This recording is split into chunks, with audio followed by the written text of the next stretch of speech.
What's up, guys? Good morning. NFL free agency is starting. It's a little complicated on exactly how this works. They can start signing with free agents can start signing with new teams on Wednesday, but they can start negotiating at noon today. But they've already been doing different things. Leaks have been coming out, so I don't know exactly what the rules are, but I know things are rolling. I know a lot has already happened, so I want to touch on that and then finish up here with college basketball. But yeah, so Metcalf gets traded to the Steelers, the big receiver from the Seahawks. Not great news. No real other way to spin it. If you're a Ravens fan, it just makes Steelers a lot better. They don't have to pay Pickens yet. Gives them some insurance. If they do want to move off of Pickens for whatever reason, they can do that. If they want to keep Pickens, certainly makes it one of the more dynamic receiving tandems. They gave up a second round pick for it. So I guess from Seattle's perspective, they're going to go in a completely different direction because we'll get back to Pittsburgh in a minute. But Seattle also trades Geno Smith to the Raiders, which just feels like Seattle decided we're never going to win the Super Bowl with Geno Smith and DK Metcalf as our two best players. Let's just switch it up. Their defense was okay last year; it could have been better. I'm sure the extra draft picks will help McDonald find who he wants. What they're going to do at quarterback, excuse me, most reports have them going with Sam Darnold. Seems about right. He can get a long term deal there. Geno's 34, Darnold's 27. I think they can probably work the deal where they can save some salary cap, put it more on the long end, restructure the deal, however they want to do it. Whereas Geno had to be paid right this second. Plus, they did get a pick for Geno as well. Yeah, I don't think it makes Seattle win the Super Bowl this year, but I guess they want to have some more flexibility, figure out what they want to do in free agency. And McDonald's got some room to do it because it'll only be his second year. He was good last year. They just got screwed on the tiebreaker with the Rams. That's why they didn't make the playoffs. But it's a good year for Seattle. They get off of, they're gonna just have a different team. So we'll see. We'll basically grade them after the draft, after free agency's finished. And then Pittsburgh, the report is that they want Aaron Rodgers, which again, my Ravens fandom is pending, but I'm assuming we'll go in the right direction and they'll do the right thing here, just taking a little bit longer. But with that in mind, I would not want Rodgers with Pittsburgh. I think that he still has a year left in him. I thought the Jet situation, he had too much power. He had no power with LaFleur in Green Bay when LaFleur first got there. They took a power his way as far as the playbook, not his power off the field as much as his power with the actual playbook and what he wants to do. He thinks he's a little bit smarter than he is when it comes to designing the plays. He's great at checking and this, that, and the third, but the marriage that him and LaFleur had is why he had two back-to-back MVP seasons.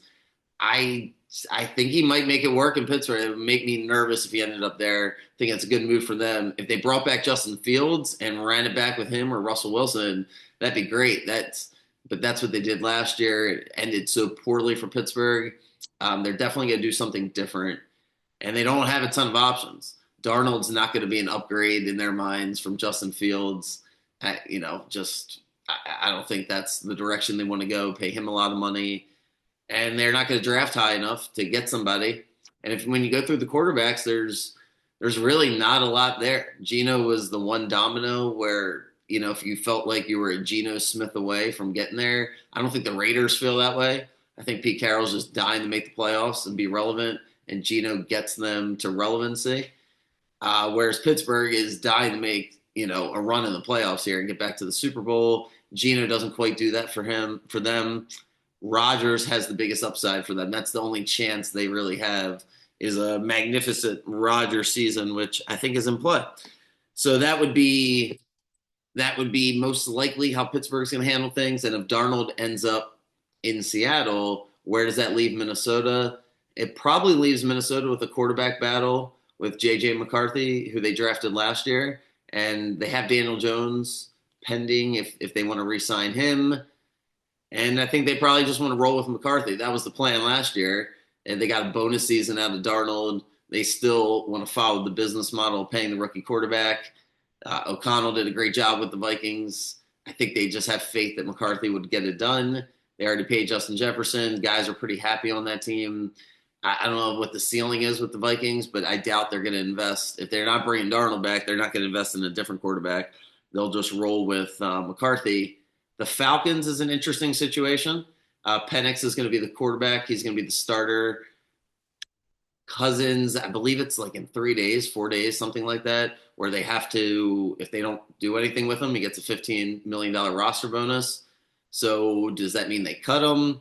And he does the Russell Wilson treatment from last year, where he gets paid by the one team and then gets a minimum with another team. And if that's the case, where would he go? I think if that's the case, he ends up in New York with the Jets or the Giants, whichever one of those teams won him.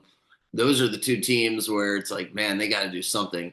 I just don't know why the Giants brought back the same coach and GM, especially the GM. Everything they did last year was wrong, and they're going to run it back with I don't know, because if they want to draft a quarterback, that team's not good enough to just draft a rookie quarterback and do what the Texans did. By all accounts, the rookie quarterbacks, and I'll do more on this in a few weeks, but Shador and Cam Ward don't have the ceiling that Daniels and Stroud and even Caleb Williams had coming out. So I think the Giants desperately want to win this year. What does that lead to? Maybe Aaron Rodgers, but does Rodgers really want to go there? The more you talk in circles about it, it's like the Giants are just stuck, and I don't really know what they want to do. If Rodgers doesn't come there, maybe they roll with Kirk Cousins. That just seems like such a depressing thing for their fan base. Cousins might end up with the Jets. He's got to go somewhere, I think, and be a starting quarterback next year, coming off, or is he just done? But yeah, after Cousins, you kind of are left with just the notorious backups, the guys that have been running around and, haven't quite peaked. But what Sam Darnold did last year, maybe somebody like a Jameis Winston has a season like that, if that's the direction somebody wants to go. But it is a bleak market by and large with the quarterbacks, and Geno going to the Raiders, and Darnold most likely being the only interesting piece here. Him and Aaron Rodgers, and I don't know if it really makes it any difference here on the scope of the league. Garrett resigns with the Browns. Weird how that all played out, but that's negotiations in the NFL. I won't meet with you. I won't play on your team. It's not like the NBA where once that's said, the player gets out. Doesn't work like that in Cleveland. Doesn't work like that in the NFL. So Garrett's back with the Browns. The Browns got to do something at quarterback too. They're in a position to draft a quarterback. You feel like they would do that. It's hard to sell anything in Cleveland these days. Deshaun Watson most likely is not going to play anymore as they try to figure out probably how to get money back from him. Who knows? And then, some of the other things that will happen over the next, I guess 24, 48 hours will dictate where the direction of free agency goes. If we get any more trades, if some different things happen. Christian Kirk getting moved over to Houston, I thought was, a big deal. The receiver, Jacksonville tries to shed some cap and go in a different direction. Jacksonville's got a really young coaching staff and general manager. Everything Jacksonville's doing is basically brand new over there. So they're going to rebuild around Trevor Lawrence. But, I'm going to do more NFL stuff as things trickle in. College basketball was horrible this weekend. I am sorry. I mean, man, I won 6 in a row, almost like easily, too. Winning these games, like, pat myself on the back, and then, oh, gosh, I guess that's what happens because, the weekend was terrible. Couldn't get anything going in my couldn't get anything. Couldn't get anything yesterday.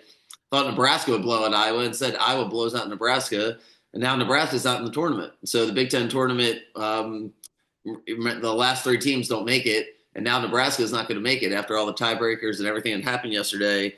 Minnesota's in, Rutgers in, Iowa's in, no Nebraska, no Penn State, no Washington.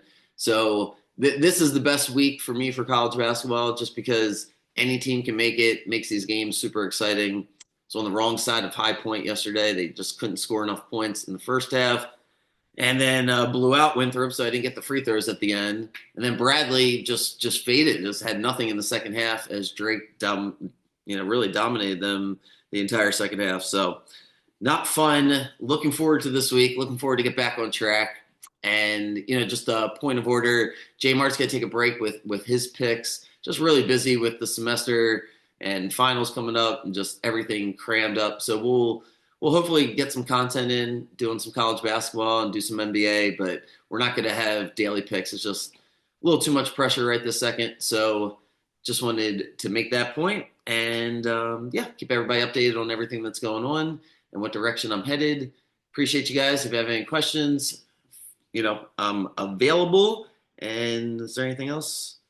No, I'm gonna do all Orioles stuff later in the week. I wanted couple different articles were written, a couple things I want to see play out this week, and then give some takes on the Orioles and get NFL free agency updates rolling. I'm sure we'll have a couple surprises. So have a good day, guys, and good luck with the bets. I'll be better this week. Knock on wood. All right, see ya.